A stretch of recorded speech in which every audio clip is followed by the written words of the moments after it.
Hello everyone, I am Camille Mabiling. In this video, I will discuss about the part 2 of the lesson 2 in understanding the self, which is the self, society and culture. Part 2. First is the self and the development of the social world. More than his givenness, personality, tendencies, and propensities among others, one is believed to be in active participation in the shaping of the self.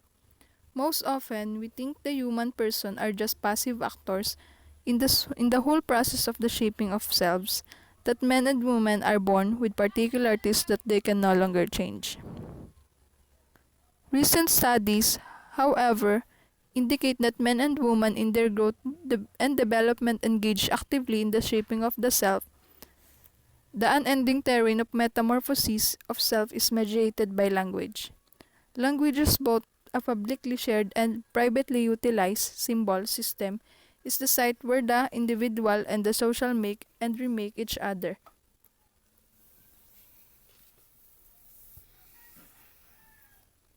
Med and Vygotsky. For Med and Vygotsky, the way that the human persons develop is with the use of language acquisition and interaction with others. The way that we process information is normally a form of an internal dialogue in our head. Those who deliberate about moral dilemmas undergo this internal dialogue. Should I do this or that? But if I do this, it will be like this.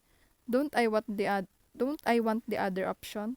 And so cognitive and emotional development of a child is always a mimicry of how it's done in the social, in the external reality where he is in. For Med and Vygotsky, the way to shape oneself is to use language and interact with others.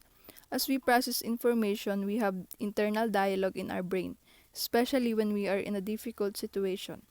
We ask in our minds which is right or wrong, and when we are in a situation of a difficult choice, we will ask ourselves a lot of questions regarding to that difficult situation, and we are thinking all the possibilities that might happen.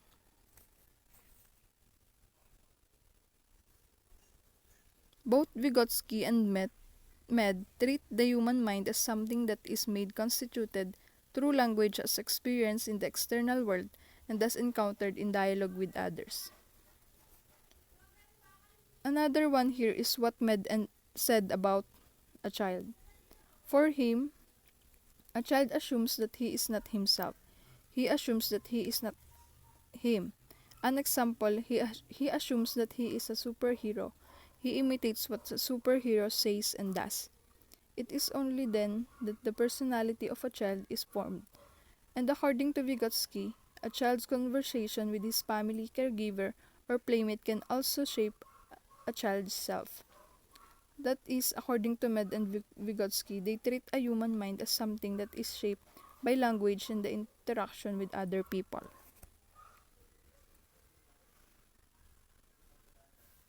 Self in families.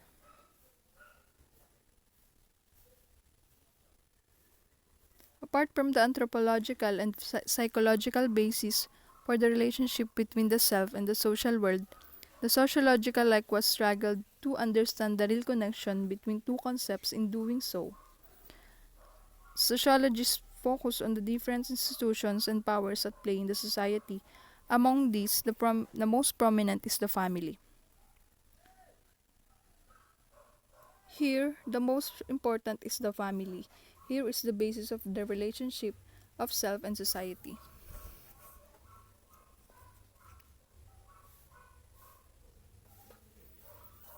While every child is born with certain givenness, disposition coming from his parents' genes and general condition of life, the impact of one's family is still deemed as a given in understanding the self. The kind of family that we are born in, the resources available to us, human, spiritual, economic, and the kind of development that we will have will certainly affect us as we go through life. Because of the family, a child always begins to develop. Family immediately becomes the world of a child from the moment he or she is born. A child can immediately adapt to the kind of family he came from and the kind of parenthood that the child will have when he or she goes to real life. Human beings are born virtually helpless, and the dependency periods of a human baby to its parents for nurturing is relatively longer than the most other animals.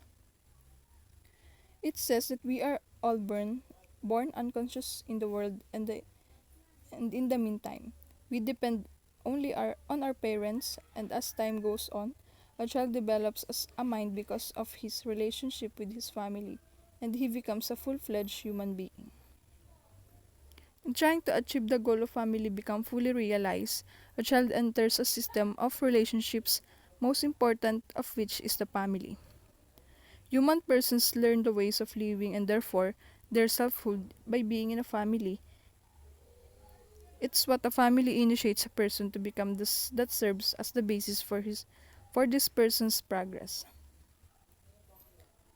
As a family member, we learn ways to live, how we are built by the family we belong to, and how we are taught proper behavior and manners will reflect on us.